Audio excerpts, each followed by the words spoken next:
السلام عليكم، مرحبا بكم في قناة وصفات بسمة. اليوم ان شاء الله غادي نشوفوا هذا الرزيزه في الطبيعه. كنتمنى تعجبكم، راه كتجي لذيذه بزاف. ونمشيو نشوفوا الطريقه والمقادير.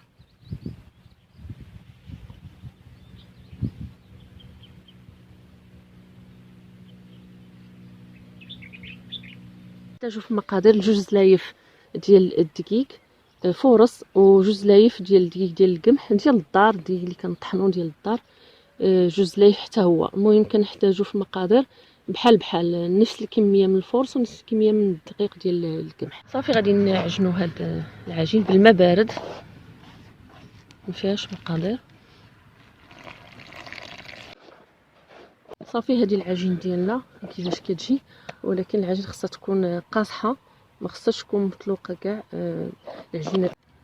صافي هنايا راه داك العجين كنديروا كويرات صغارين، كندهنوهم بشويه ديال الزيت، كندهنو بشويه ديال الزيت.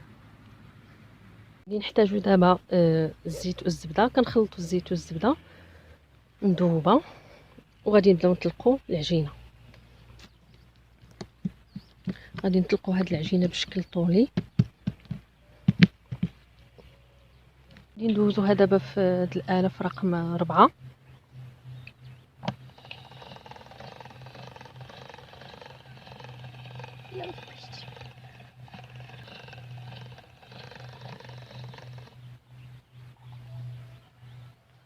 ها هي كنعاودو نسرحوها وكندهنوها بالزبده والزيت.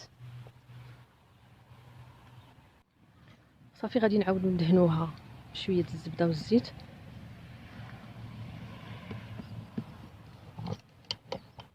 صافي غادي ندوزوها في الجهه الاخرى.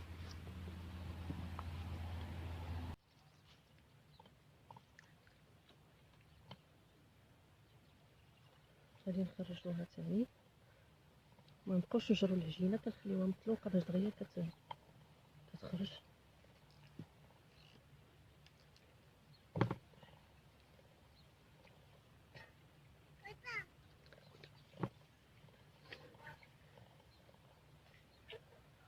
صافي نعاودو ندهنوها مره اخرى.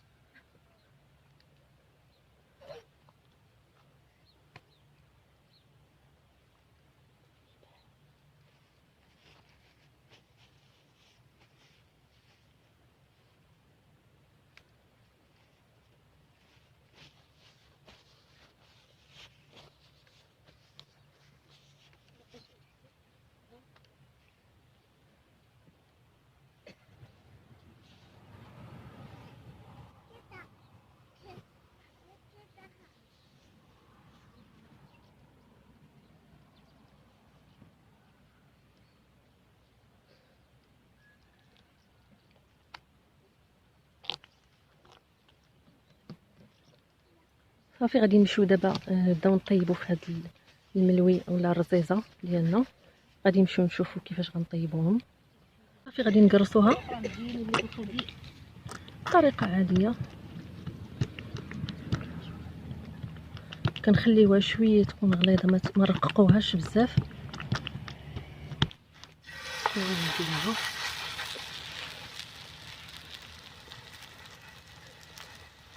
نرشوها بشويه ديال الزيت، خليط ديال الزيت والزبده اللي عندنا. صافي كنبقاو نقلبوها حتى كتحمر. انا طيبتها هنا فوق هذا الفورنو بوطه كبيره.